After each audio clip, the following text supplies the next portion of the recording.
So I just got off work. I'm gonna go ahead and run the Honda so I can pick up the transmission drain washer for the bolt, because I guess whenever you do the trans, you have to replace the washer. So got a new. I'm gonna go get a new washer right now, and then I'll check in with y'all when I'm done with getting the washer, and then I will check in with y'all once again when I get home, and then we're gonna start the process. So just stay tuned. So I just went to Honda, actually came in, and I'm just now leaving actually. So I went in to get the trans drain bolt for the FC3. And those of you that don't know, what the FC3 is, a 2018 Honda Civic Si Coupe, or pretty much all 10 Gen Si Coupes. So I went in and came to get that. I forgot to specify that I needed it for the trans. So he came out with one for the motor regular oil drain pan. I got that one for free too though. But he also gave me the trans one for free too. So I really appreciate that, and him not charging me for a fucking washer. So today I have all the oil and stuff I need to do my trans fluid change. So I'm gonna do that. Right now I'm in Reno. I live way out in Fernley, so I'm gonna be on my way home right now. And when I get there, I'm gonna check back in with y'all real quick and just, you know, I'll go over all the steps to drain the trans fluid and stuff. So I'll catch y'all in a little bit. Okay, so all right, so when you start this process, like I said, I'm at the house, you know, so we're gonna kind of start this process. So when you start this process, first thing you want to do that I've been seeing is turn your car on, let it idle for about 5 or 10 minutes. So that's what we're gonna start with. Okay, Honda, start.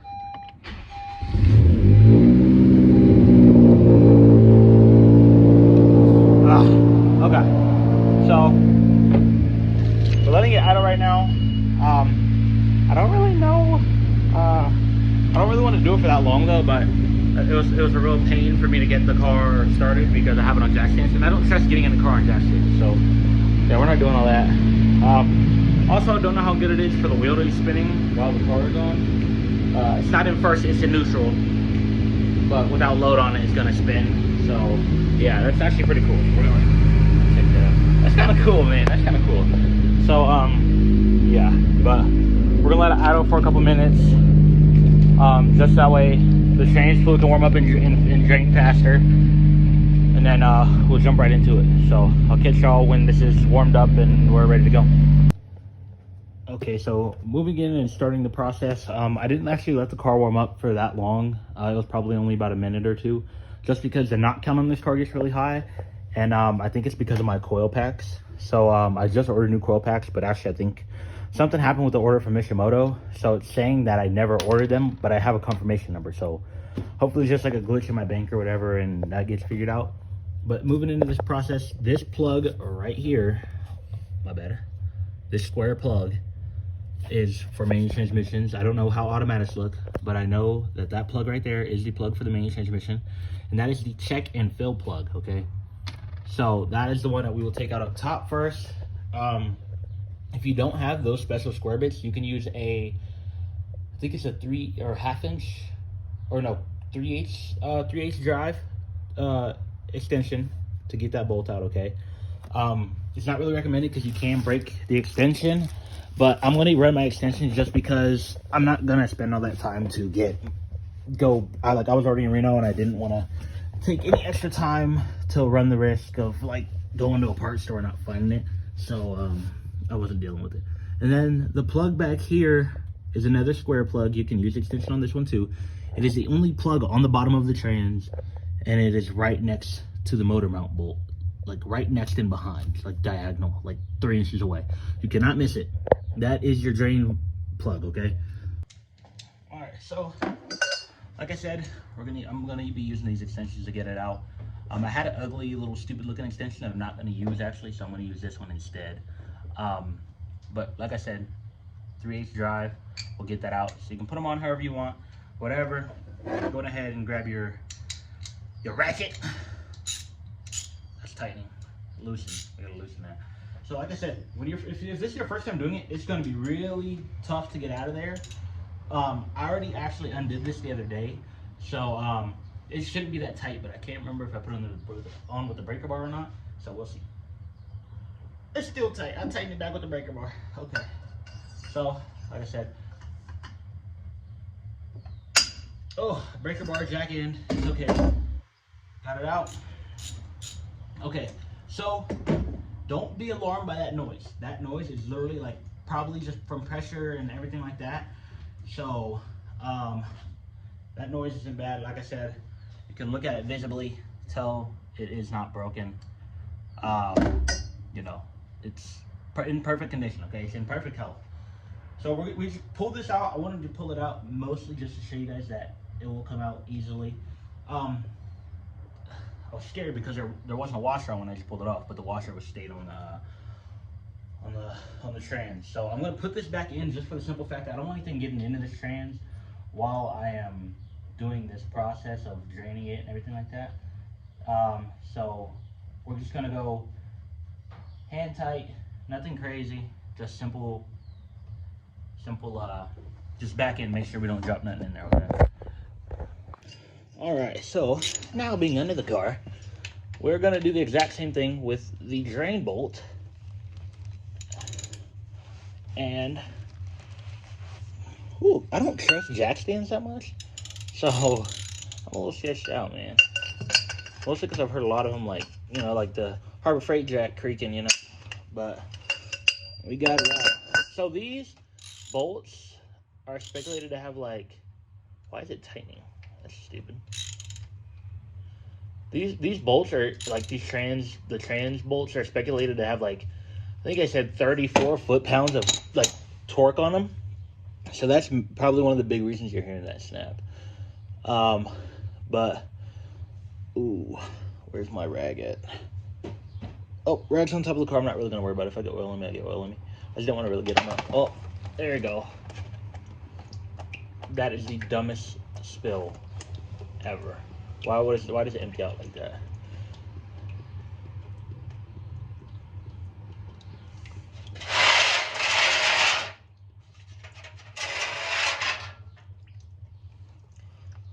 I feel like this is way more than 2 quarts, but whatever. I'm stuck holding it up now because I don't want it to spill out all stupid like. Oh, okay, maybe that might be 2 quarts. I don't really know. I can't tell just by eyeballing it. But one thing I do want to check is weird smells for this, because if you ever change your own motor fluid on on the 10th gen SI, you can even pull your dipstick out of your SI, and you will see that your motor oil smells like fuel.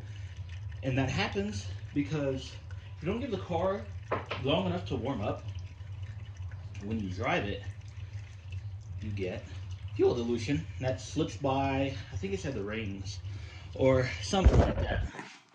So essentially, SIs, but I heard somebody kind of explain it as like the situation of Honda made a motor that ran too efficient. Excuse me, so I get a good position. So essentially, what I've heard is Honda made a motor that ran too efficient. I'm not a Honda complainer. I love Honda to death. I got a 92 Civic hatch in my backyard. I got my EK coupe that I drive to work every day.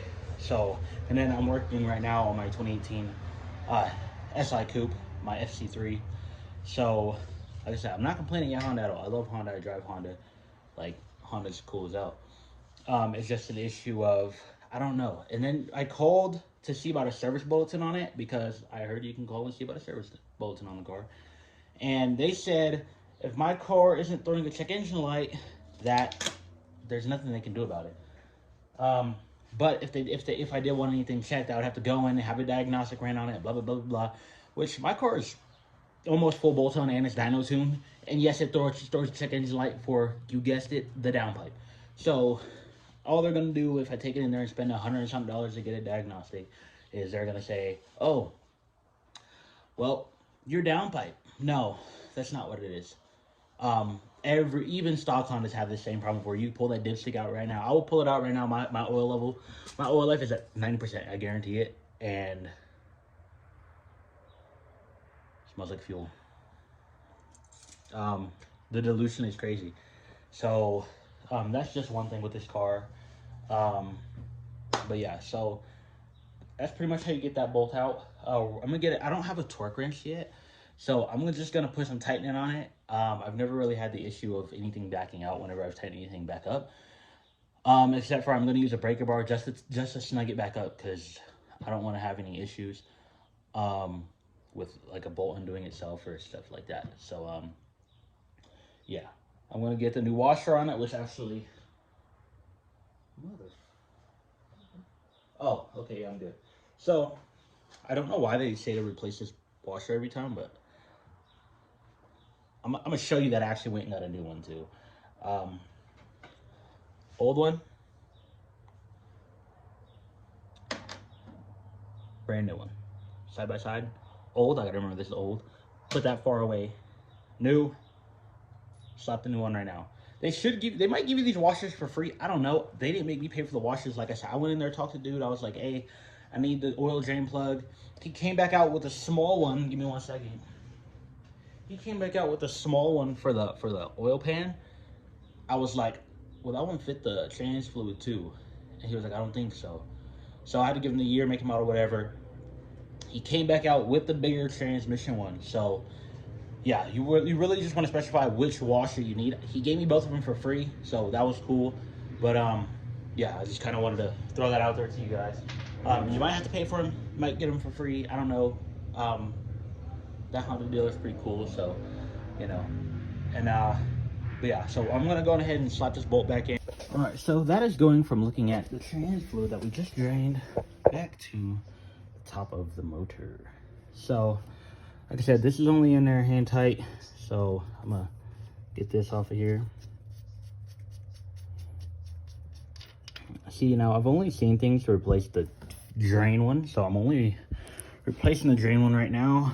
So that's the one I'm replacing, because like I said, I'm gonna make sure this is cleaned up. Yep, good. Yeah, that's the one I'm replacing right now. And apparently, so I'm going off of what I was told at the Honda dealership in Carson City. They said that this transmission takes exactly 2 quarts of trans fluid. So I'm going to double check that and look that up real quick. And I'm going to get back to you guys in a second. All right. So like I said, I went on ahead. I checked, I looked it up, checked Honda forums. Somebody said they have a 2019 Civic Si Coupe that when I drain it, 2.25 quarts came out. It's saying that 2.0 is the fill level from factory, so that's the number we're going to go with. We're going to go on ahead and go, or we're going to go with 2 quarts exactly is the fill level from factory. So we're going to go ahead and throw 2 quarts in. I'm throwing 2 quarts in because I honestly did not buy a 3rd quart. So 2 quarts is all I have anyway, which as long as it's the fill, I'll take it. I don't want to go off of what somebody else said that they had in theirs, running the risk of them having it changed at like a bad shop or something. So I'm just going to go with Honda's specifications of exactly 2 quarts is what to put in here. That's crazy. It's like a purpley color.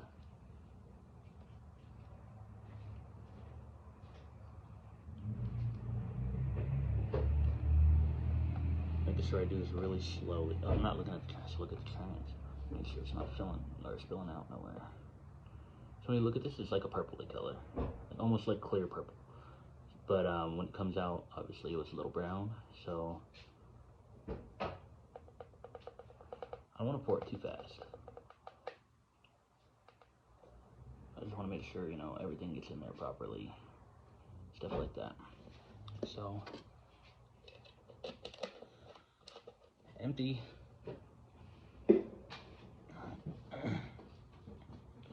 Do this one.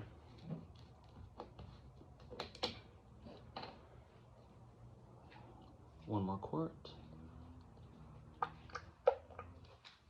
Hear that sound?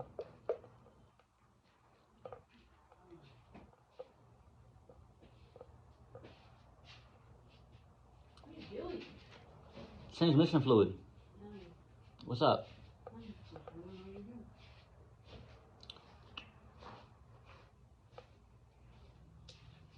So there's that. Probably should have did it with the first one too. We're gonna let it sit there, empty out all the way. I'll come back and do it with the first one right now. Because screw it, why not? There's really nothing in there. But we'll do it with the first one too. That's probably good. It's dribbling out at this point. We're gonna squeeze it, because squeezing will help get some of that out. Cool. Exactly 2 quarts, like I said. So as long as you have 2 quarts, you'll be okay, I'm assuming. I've seen people say that they've changed that they've had their fluid changed in their CVTs, and their CVTs have went out a week after. But I think that was after a flush, not a change. So, and I'm hoping that's only a CVT issue and not a manual transmission issue, because if that's a manual transmission issue, the manual transmission in these cars have enough problems. I don't want to see anymore, because then I might have to change up to like a different company, you know, like I have to go get a BRZ or something and get rid of the SI, you know. So not really, I would never do that. My little brother has a BRZ though, but not dissing my little brother, but I'm making jokes, making car jokes. Okay, so that's empty now.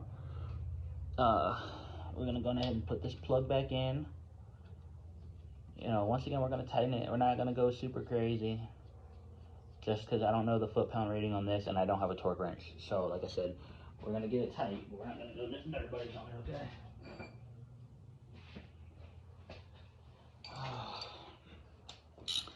Oh man, ratchet life. So we're going to give this about, not even a quarter turn, probably about an 1/8 of a turn, just to, I'm going to call that tight. I'm definitely calling that tight. We're good right there. I'm going to get so much criticism for not having a torque wrench, but you know what? I got to buy tools for work. I got to buy so much other stuff. I don't have enough money to spend on a torque wrench right now, and the torque wrench I want is like $300. So I know people are like, oh, Snap-on's like $15,000 for a torque wrench. Yeah, I'm not stupid. I'm not going with Snap-on. I like Snap-on, but I'm not going with Snap-on. I'm not spending that much money on a torque wrench. But so, like I said, running with the tools I have, we got changed, fluid changed. It needed to be changed. I can actually clear that now off of my maintenance required list, because the light comes on, and you know, for that. So that, tires rotated, fresh motor oil. We're there really. Actually, fresh tires are not on the front yet. They are in the back, and they are track radials, because I was supposed to go to Laguna Seca on May 24th, and I will not make it to that. It's just because this car needs a lot of stuff. Like I said, I ordered a coil patch from Mishimoto, stuff like that, which I do have to call Mishimoto and see what's wrong with my order. And yeah, so like I said, you know, we did change fluid. I'm gonna take it off the jacks, warm the car up, and then take it for a drive, and let y'all know how the car does. So